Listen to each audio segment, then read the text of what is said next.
I'm Shar Jorgenson and welcome to Inspired by Shar. Today is a fun day because I get to show you how to make one of my favorite quilts, the planned double wedding ring. I do 3 variations of it and I'm actually going to show you how to cut each one of them, but my main focus for sewing today is going to be to construct the planned double wedding ring, which you see behind me.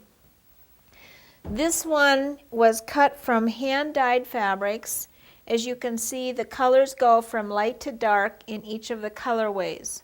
The green going from the light to a teal blue, or actually it's a darker blue, and then the connecting corners are very high contrasting with a purple and gold in each of the intersections.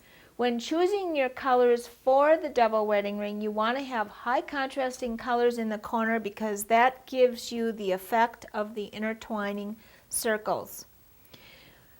When you look at this quilt, you'll think that it is really a complicated looking quilt. But truth be known, of the 3 variations, whether it be scrap, planned, or seamless arc, this would be the easiest to make between the scrap and the planned version. When making this one, you have 2 separate arcs. The one that goes up and down, you just flip-flop and it goes just like that. So you have the arc that goes perpendicular in the quilt, and then you have another version of that same set of fabrics that goes like this across that quilt. So this is just flipped 180 degrees and put over there. The reason it's so easy to do is that you always have a planned system when you're putting this one together. So after you've figured out what you want to do, it's always going to be the same. I love the way Linda Taylor quilted this one. She has a beautiful continuous line quilting design in the back. You'll see the hearts in the middle, and then there's a larger teardrop that comes out into there, and it really complements the design very nicely. And then through here she has an interesting spiral that goes in this area, and then a continuous line following each of the pieces in the arc. Very, very happy with the way it looked in the end. The connecting corners that come out into the side of the quilt are optional. You don't have to put those on if you don't want to. We also offer this same quilt in the miniature version, which you see up here. The miniatures, when you make those, you probably want to use a lot smaller size scale prints. So concentrate on the size of the print when doing that one. The same thing has happened here. This same arc, or melon I should say, is flipped 180 degrees and then it goes in this direction. And the same would be true in going in this way over here. Very, very cute. I love having the minis around the house, especially for the holidays. I tuck it in Santa's arm, put it in a teddy bear, and it's cute on the doll bed as well. The next one that we're looking at over here is also a planned one, and because the templates are transparent, you're able to fussy cut and get the bouquet of flowers just perfectly in the center of each of those circles. This one, however, is hand quilted 1/4 of an inch from the edge of each one of those pieces. And again, this melon is flipped horizontally going through the pattern, just like the one going up and down. So it's just 2 plans, or 2 melon plans, to create that pattern. The next one over here is a scrap version of the double wedding ring. That one is just randomly choosing your scraps and piecing your quilt together. Notice that in the corners of this one I have high contrasting colors again. There's a red here, and then the connecting corner is the same as the background and the melon. And when you're using the plaids and stripes, I wasn't concerned about the grain of the fabric. I just let them be as they were cut out of the fabric. This one is really a neat one and I love the coziness of that one. Over here on the ladder, you'll see two more variations of the double wedding ring, and both of these would be a seamless arc, which would just be one piece of fabric. So instead of having all the little pieces in here, I have just a seamless arc going through here. When doing that, I like to choose a large floral print, and that makes up for all the pieces that aren't cut in the arc. And again, high contrasting colors in the corner are very, very nice in that area. A couple of stencils that I have to go with these quilts that are very nice. This one would be one that I have created just for the double wedding ring, and that is a continuous line design as well. Now the one that Linda did, she did on the Statler machine, and so that one wouldn't be available to everybody. But this one, if you wanted to do the hand quilting or mark your own quilting design, you would have that option with that one. If you wanted to do something a little bit simpler, you would have this option with just the diamonds in the background. And for the minis, you would have the option of choosing the miniature stencil for your own quilt.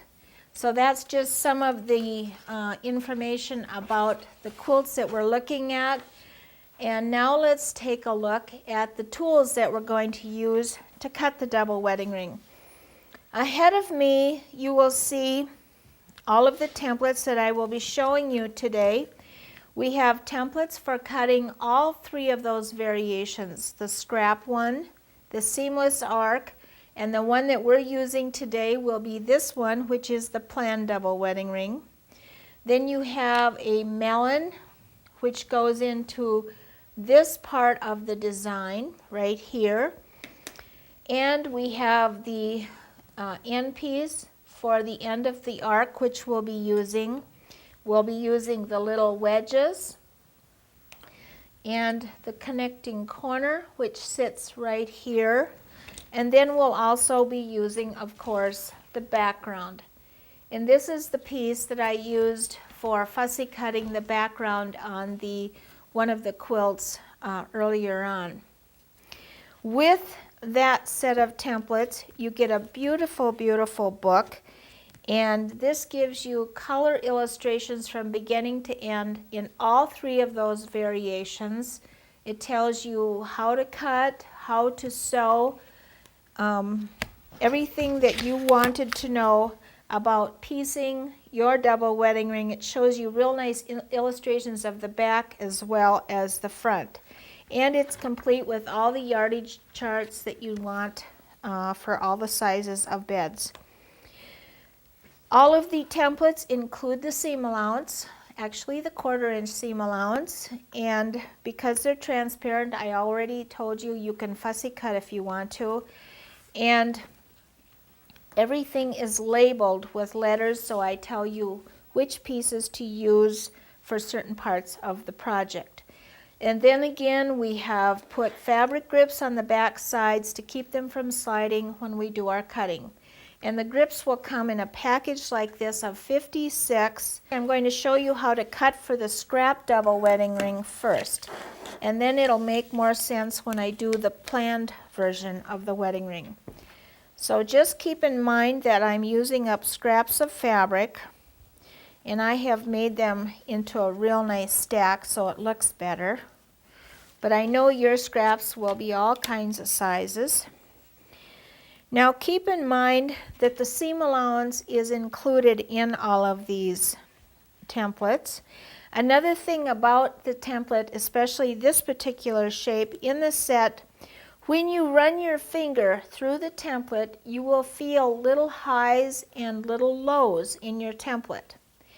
Those are drafted and put there so that when you're cutting it apart into the little wedges, and you'll see what I do, the trajection of the seam allowance is also included in the template.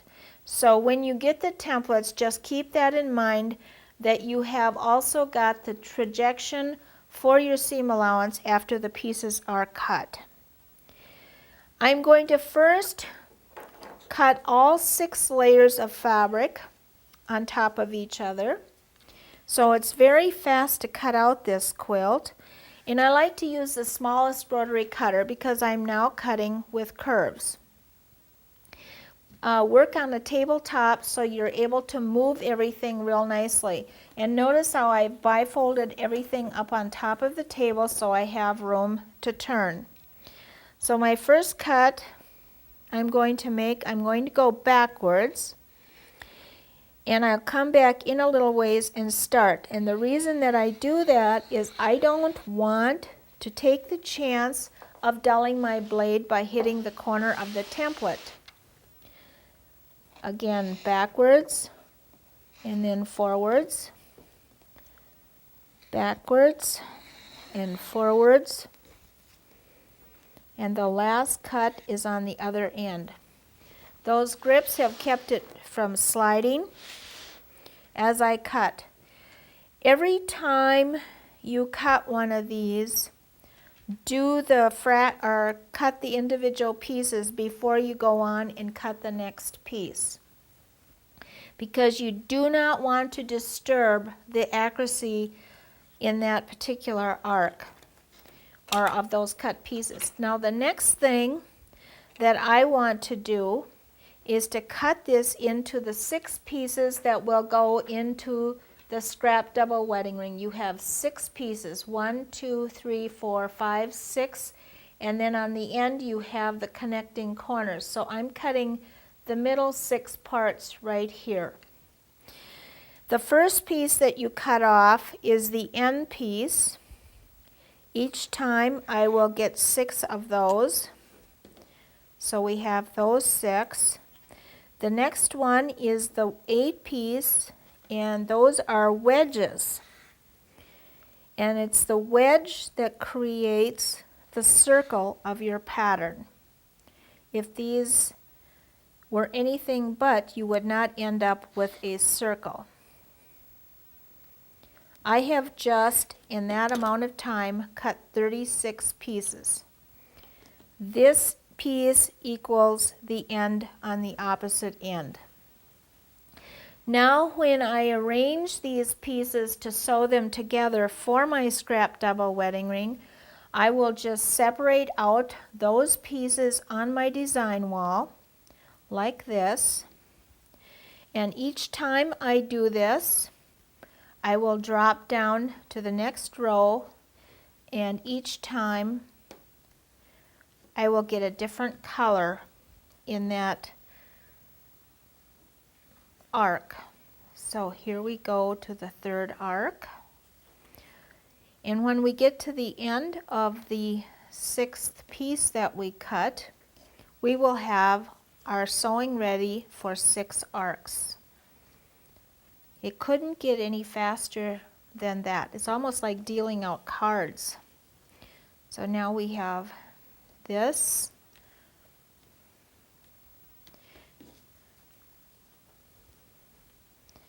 This way you don't have the same piece of fabric ever in your arc. So that's how I evenly distribute those pieces. Now I'm ready to sew those 6 arcs together. Really cool. So now that I've shown you that version of cutting, the next one that I'm going to show you is the seamless arc. That is exactly what it says. It's just one piece of fabric, and you would just cut stacks of 6 of those. So I don't have to actually show you how to do that, but that would be this version right here. The same piece is cut throughout, so that would be very, very fast to cut. Now we're ready to cut the planned double wedding ring. Remember that I have 2 plans to follow. The one that goes up and down, and I have to find my place here. Nope, that's the one that goes horizontal. And we have the one that goes, how did I have that? That's the right way, okay. So this is the one that goes vertically, and this is the horizontal one. But you know what makes it even easier? I'm using hand-dyed fabrics today, so I don't care if I have the right or wrong side. So I feel pretty smart because I can cut both sets of arcs from the same groups of fabric and just flip them over. I will start out by cutting. We'll take the first group of fabrics. I have them already, as you can see, I have done some of the cutting already, and that's what you see, this zigzag here. We'll take the pin out so we don't dull our cutter. When I cut for a planned double wedding ring, for example, I'm going to take the scrap one. Now you remember how I cut that one, and I'll turn it so it's facing you. Remember how I had all 6 pieces out of that same fabric. Because it's planned, my end pieces have to be cut differently. So to get that to happen, I am going to cut separately the end piece. So these pieces will be cut separately, but yet stacked. So keep that in mind. See how that piece fits over here. So I'm just going to cut 4 layers from this one, and then we'll cut wedges from that. So that's the first one I'm going to do.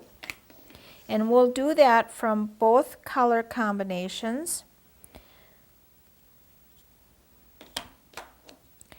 Again, using the grips is a great idea. Now if you're using hand-dyed fabrics, make sure that they've tested them so all the bleeding is out of them. So depending on who you buy them from, you might want to wash them again yourself, because you don't want to put all this work into a quilt, and then when it comes time to launder it, you have found out that you have the colors bleeding into each other. Now we will cut like this. And today I will only have to cut one of each of the color combinations, because from each one of these I will get 4, and that's enough to show you how to sew. Now what did I do with this? Okay, here's the A template, and 4 of these will come out of this area. And out of each of those, I have the 4 colors that go in the center right here. So we'll do that a couple more times. And just like the scrap version, do not move this arc until you have completely cut all of those pieces. There you are for the pink and plum side of the pattern. So we'll put that group away, and then we'll do the same with the blues. Actually, we'll do it like this. I like to put pins in the pieces to hold them when I put it away for a while, because you don't want to have to realign your fabric the next time. So when I'm done cutting these pieces, I'll put a pin to hold that group of fabric until I cut the next time, and then I don't have to worry about arranging them again.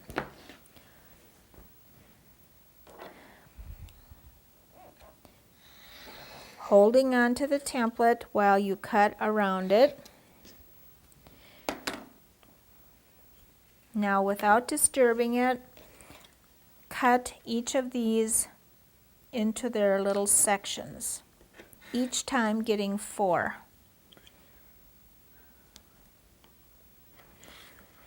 Now remember, each of these clusters have their seam allowance included in them as well. Remember when I said the trajectory of the seam allowance was included in the templates? And just like the scrap one, the planned one has those same little high and low areas, and it's only detected not by looking at them, but you can feel them. And that is the other side of the arc. Now, because they're hand dyed, it doesn't matter which side of the fabric I use, and it doesn't matter if I go from right to left or left to right, because they are hand dyed. And now I will be cutting the end piece, which is the B piece of the arc. So we'll take, nope, this is the connecting corner. So we'll take these. It's really fun to create your own planned version of these. Okay, this is the B's. You can get so many color combinations now on the market. It's really fun. Making sure I have the right stack. Now we'll take the B piece, which fits on the end of the arc. It sits like right here. This is called one completed arc. So we'll cut around it. Sometimes I like to work on a rotating mat for this kind of a piece, especially if you're not comfortable cutting backhanded. You might want to consider that. And this would be called backhand cutting. It's a little harder and you need more practice to do it that way. Okay. Remember I said it doesn't matter because it's hand dyed whether I go this way or this way. No, this way or this way, because they're hand dyed. Now if it was a printed fabric, for example, then you would have to cut the B piece right sides together to get the mirror image. And the book tells you that you have to have your fabric folded so you have the right and the left side of the arc. It's really easy to cut those out. Now the next part that I want to show you how to cut is the connecting corners. I used to tell people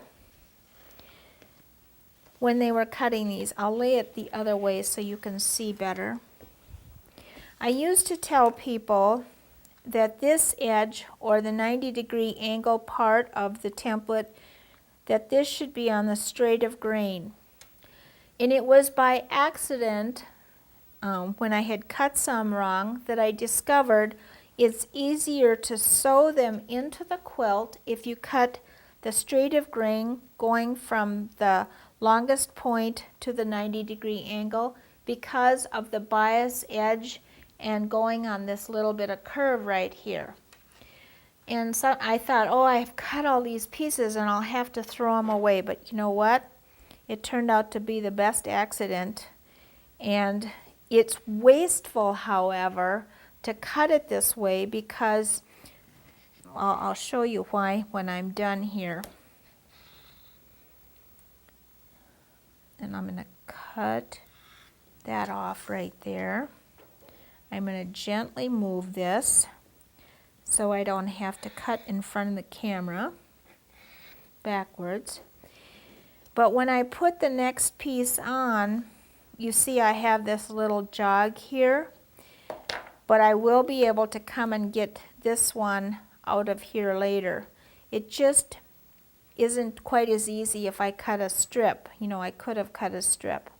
But that's how you cut the connecting corners.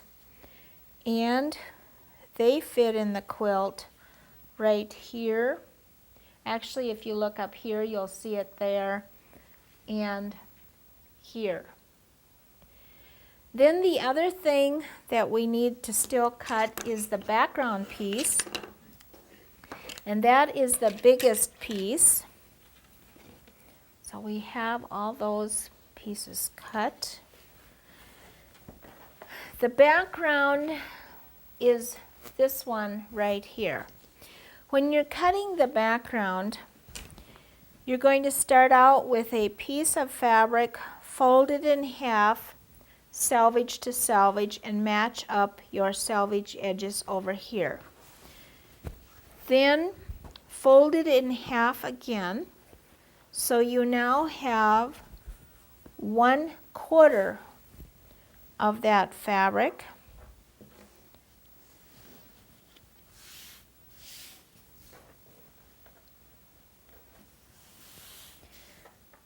Then bifold your fabric like this after it's been bifolded.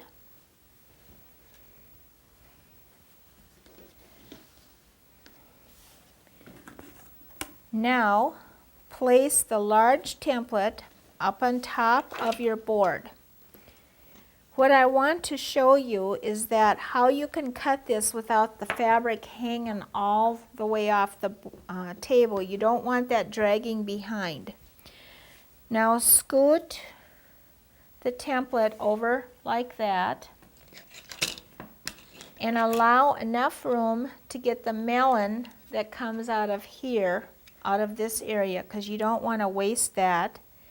And then bring this over so you have enough right to the edge right here, and you can get 2 more right there. If I straighten this a little better, it wasn't folded quite right. Okay, we're now ready to cut our background. We can save a little fabric by going over here. The first cut going back off the end, back and forth. And we'll leave that laying there. Now we'll turn the board with everything on top. Make the next cut. Slide that over.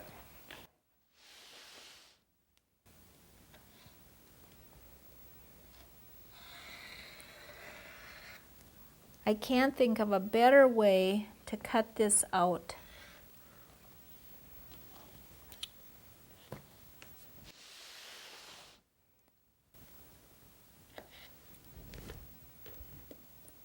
And one last cut.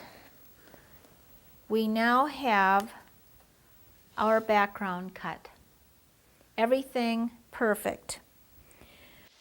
Now we have melons to cut, and we'll slide this over here like this.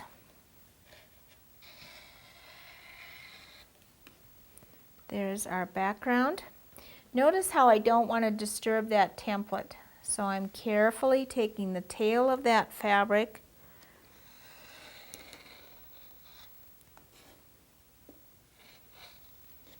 whoops. And there's our melons that go into our pattern. That's how easy it is to cut for the double wedding ring. As you can see, every time I was cutting through multiple layers. I have 4 backgrounds and 4 melons. The other melons that are needed can come out of this part right here, and then on the folded part, I'll get a couple more of them right there, always keeping in mind that you want to save your fabric. Before I go to the sewing machine, I want to explain that we have templates as well for the miniature version. You can do exactly the same thing with the miniature version of the double wedding ring as you do with the large one. I do want to tell you though that it's easier to sew the larger one than it is the miniature one because you're dealing with some really small pieces, as you can see. And again, you'd have to keep in mind that you would have to sew with smaller prints, so scale down the texture of your fabric. Let's go and put it together.